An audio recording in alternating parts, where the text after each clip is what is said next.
বলাগড়ে তৃণমূল বিধায়ক তিনি ফের তৃণমূলের অর্থাৎ দলের অস্বস্তি বাড়ালেন। বিস্ফোরক পোস্ট করেছেন বলাগড়ে তৃণমূল বিধায়ক, যেখানে তিনি লিখছেন যে দল চেয়ার তো দিয়েছে কিন্তু তাকে শোপিস করে কার্যত রেখে দেওয়া হয়েছে। রচনা বন্দ্যোপাধ্যায়ের প্রচার সভায় মাইক কেড়ে নেওয়া হয়েছে বলেও দাবি করেছেন মনোরঞ্জন ব্যাপারী। বলাগড়ে তৃণমূলের ফল নিয়েও সংশয় প্রকাশ করেছেন তৃণমূল বিধায়ক।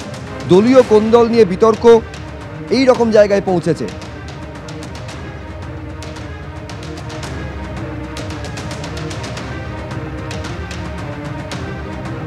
সম্ভবত আমার ধারণায় যারা চায় যে বিজেপির ক্ষতি না হোক তারা আমার বক্তব্য মাঝপথে থামিয়ে দিল।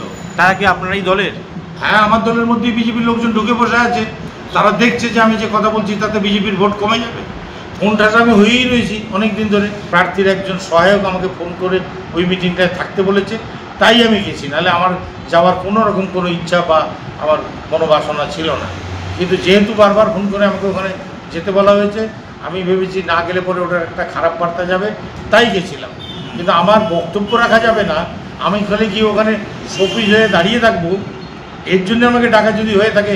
আমি তো শোপিস হতে যাব না।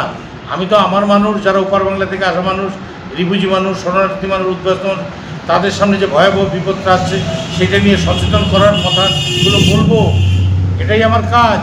ওরা চায় না যে সে কথাগুলো বলি, ওরা চায় না যে বিজেপির ভোট কমুক। তৃণমূল সংগঠন একটা অত্যন্ত ভালো একটা সংগঠন, যেখানে আমরা সবাই মিলিতভাবে কাজ করি। এখানে কেউ কাউকে কোণঠাসা করে না।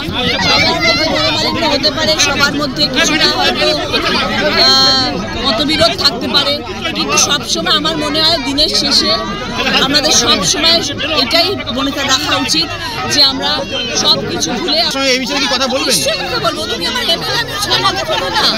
নিশ্চয়ই কথা বলবো। সব এমএলএদের সাথে কন্টিনিউয়াস ইন টাচ। আমি সবার সাথে কথা বলি এবং আমি একমাত্র মানুষ যিনি কন্টিনিউয়াস বলে যাই সবসময় সবাইকে যে যাই হোক না কেন আমরা সবাই একত্রিত হয়ে থাকবো।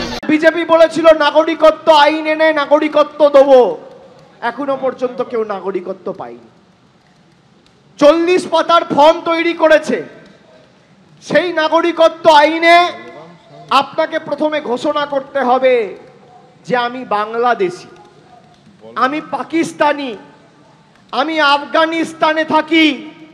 তারপর পরীক্ষা নিরীক্ষা যাচাই হবে, আপনার ব্যাংক অ্যাকাউন্ট বন্ধ হবে, আপনি সরকারি পরিষেবা যা পাচ্ছেন বন্ধ হবে। তারপর এনআরসি করে আপনাকে ডিটেনশন ক্যাম্পে পাঠিয়ে দেওয়া হবে। এখানে ক্যামেরা রয়েছে। আসামে শুনে রাখুন, যার নেতৃত্বে 19 লক্ষ লোক, যার মধ্যে 12 লক্ষ হিন্দু বাঙালিকে ডিটেনশন ক্যাম্পে পাঠিয়েছে, তাকে বিজেপি সরকার আসামের মুখ্যমন্ত্রী করেছে, হিমন্ত বিশ্ব শর্মা।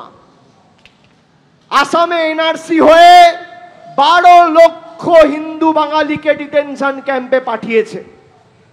এরা সিএ করে যাচাই করে দেখবে কজন বাংলাদেশ থেকে এসছে, কজন আফগানিস্তান থেকে এসছে, কজন বাংলাদেশ থেকে পাকিস্তান থেকে এসছে।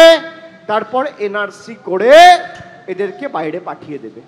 আমি আপনাদের জিজ্ঞেস করতে চাই, বলুন মায়েরা, বুকে হাত দিয়ে নিজেকে জিজ্ঞেস করুন, আপনাদের ভোটার আইডি কার্ড আছে, প্যান কার্ড আছে, আপনারা লক্ষ্মীর ভাণ্ডার পাচ্ছেন, বিনা পয়সায় রেশন পাচ্ছেন, স্বাস্থ্যসাথী কার্ড পাচ্ছেন, আপনারা ভোট দিয়ে প্রধানমন্ত্রী নির্বাচিত করেছেন, সাংসদ করেছেন, বিধায়ক করেছেন, মুখ্যমন্ত্রী নির্বাচিত করেছেন।